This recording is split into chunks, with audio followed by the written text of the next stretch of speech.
وزیر اعظم عمران خان نے بلوچستان میں مفاہمت اور ہم آہنگی کی فضا پیدا کرنے کے لیے تحریک انصاف حکومت کی اتحادی جماعت جمہوری وطن پارٹی کے شاہزین بگٹی کو وزیر اعظم کا خصوصی معاون مقرر کیا ہے۔ وزیر اعظم نے یہ اعلان صوبے میں ترقیاتی کاموں کا جائزہ لیتے ہوئے گوادر کے دورے کے موقع پر کیا۔ اسی موقع پر بلوچستان کے موجودہ governor justice retired Aman Ullah Khan Yasin Zai کو ہٹا دیا گیا۔ ان کے ساتھ کچھ عرصے سے تناؤ کی کیفیت تھی۔ ان کی جگہ تحریک انصاف کے وفادار حامی اور کچھ کاروباری مفاد رکھنے والے ظہور آگا کو بلوچستان کا گورنر بنایا گیا ہے۔ افغانستان اور ایران کے محفوظ ٹھکانوں سے پاکستان پر جنگ مسلط کرنے والے ناراض بلوچوں کی طرف وفاقی حکومت کے مفاہمت کے ہاتھ بڑھانے کی کوشش کو اسٹیبلشمنٹ نے روک دیا، کیونکہ دہشت گرد حملوں کا تواتر پریشان کن ہے۔ امریکہ کے افغانستان سے روانگی پر یہ معاملہ سنگینی اختیار کرتا جا رہا ہے، خاص طور پر جب انڈیا افغانستان میں اپنے قدم جمانے اور اپنے اثاثوں کو مضبوط کرنے کی کوشش میں ہے۔ اس لیے اسلام آباد نے غیر ملکی ہاتھ کو اجاگر کرنے کے لیے عوامی سفارتی کوششوں کو تیز کر دیا ہے۔ پاکستان میں دہشت گردی کی کارروائیوں کے پیچھے غیر ملکی ہاتھ کار فرما سمجھا جاتا ہے۔ مثال کے طور پر حالیہ دنوں میں لاہور میں حافظ سعید کی رہائش گاہ پر ہونے والا بم حملہ، اس پر دو ٹوک انداز میں بھارت کی جانب اشارہ کیا گیا۔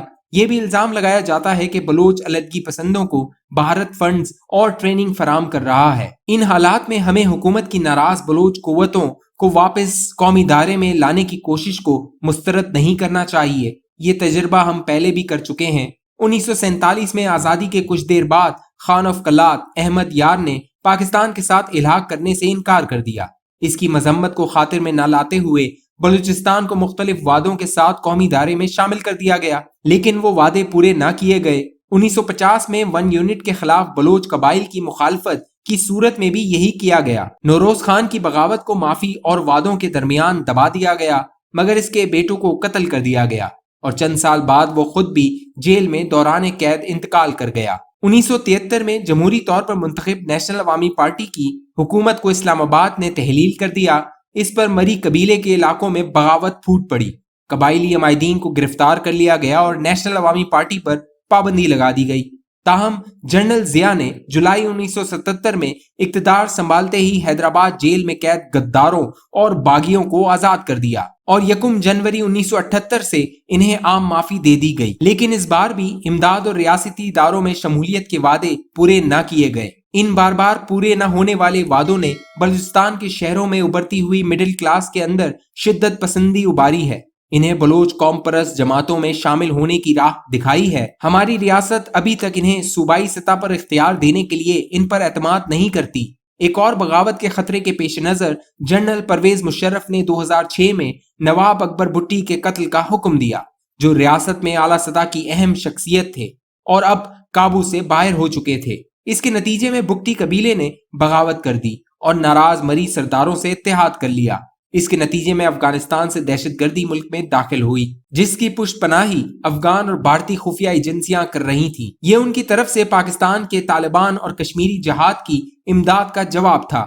اب کابل میں موجود کمزور ہوتی ہوئی ریاست سے بڑھتے ہوئے خطرے کے پیش نظر اسلام آباد ایک بار پھر ناراض بلوچوں کو تعلقات بحالی اور ہم آہنگی کی دعوت دے رہا ہے۔ تاہم گزشتہ دہائی کے دوران طرفین کا اتنا خون بہہ چکا ہے اور اتنی بڑی تعداد میں بلوچ خاندان اپنے سینکڑوں چاہنے والوں کی گمشدگیوں پر غم و غصے کا شکار ہیں کہ باہمی اعتماد بہت کم رہ گیا ہے۔ عمران خان نے انڈیا سے رابطے رکھنے والے عناصر پر تعلقات کی بحالی کے عمل کے دروازے کو بند کر کے یقیناً صورتحال کو زیادہ بہتر نہیں کیا۔ علیحدگی پسند عناصر بھارت یا افغان خفیہ ایجنسیوں پر تربیت، امداد اور ہتھیاروں کے لیے انحصار کرتے ہیں۔